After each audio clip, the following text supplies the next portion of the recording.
Alright, now go ahead, take out our two 14mm bolts, and be careful because your compressor wheel is ready to come out of there. Take your compressor. What the heck, man? Oh, dang it. It's got a clip over there.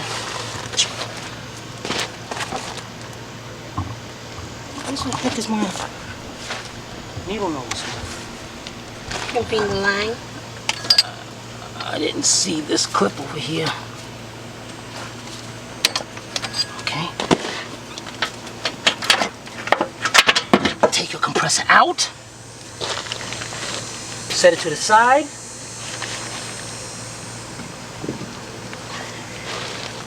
Get your new one.